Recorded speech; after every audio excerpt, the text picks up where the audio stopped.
not in trouble, because when you're drinking is like that, you cannot give consent. So when you come to see us, you're not in trouble if that happened to you. I believe what happened to you, and it's never, ever, ever your fault. So always remember that. So what happens if somebody was sexually assaulted? What is the first thing that you should do? Number one, get help.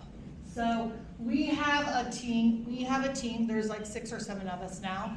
You met a couple of them, Mandy and Allie, and we are located at the hospital. So how many of you in here are under 18? Raise your hand. Okay. So the law is very different. If you're 18 and above, you're considered to be an adult. Once you reach 18 and you're sexually assaulted, you are open to a lot more options.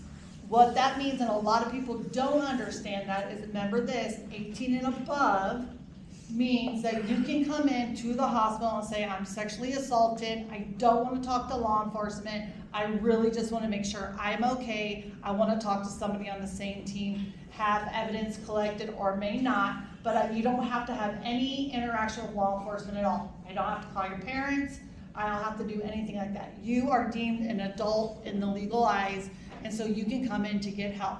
I also don't have to prosecute that person. I really can just come in and say, I want to be anonymous, I don't want anybody to know my name, can you please look at me, look at my body, because that's the most important thing, right? If someone sexually assaults you, we want to make sure that your body is okay, that you're healthy, you're mentally okay, get you some resources, get you all the help that you need, check your body out like Eric talked about STDs, you didn't ask for this, you didn't give consent. So if you have anything like that, get you medications and stuff. So we're there for you. And I think that's a lot of people don't understand that you can be completely anonymous, but please come to the hospital to get help. The other thing is if you're under 18, at that point, all of us are mandatory reporters. And so we do have to call the cops. However, we only have to tell them what happened to you, and that is it. When you come to visit us at the hospital, we are there for you. We are not there for law enforcement. We're not there for the other person who did this. We are there for you and to make sure that you are safe, you are okay physically, mentally, and everything else like that. So we're there, and we are confident. We don't have to tell anything that you don't want to tell. So there's that.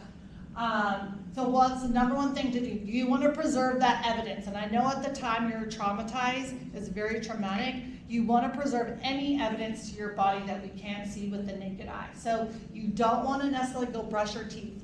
I know you're going to want to go take a shower. If that happened to me, I would be like, please give me a shower, right? I'd be like, oh, I want to get cleaned off. But don't do that, because there's DNA that you can't see that's going to be on your body that we call evidence. So you don't want to shower.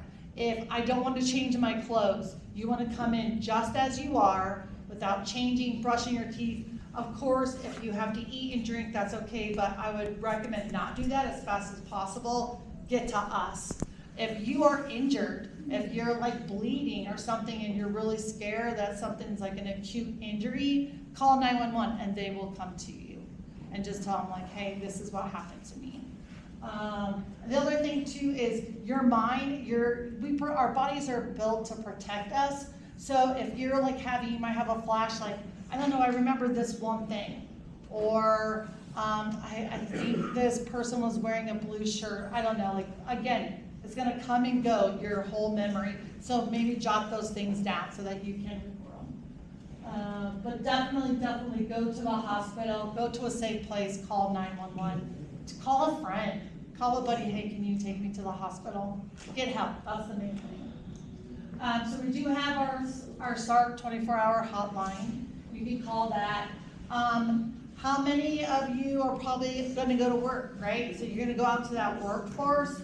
Let's say it happened at work and somebody sexually assaulted you. What do? You can definitely call 911, tell the cops. Maybe go to HR and confide in them, like, hey, you may not have been somebody there. So get help that way. If you guys go to college or any kind of schools, they have a Title IX officer, a resource officer, or a security person. You can tell them. Tell a friend. There's the teen dating abuse hotline. And then today, believe it or not, I texted that Love Is to that number, and that's a like to seek help and if you want to talk to somebody. So those all work.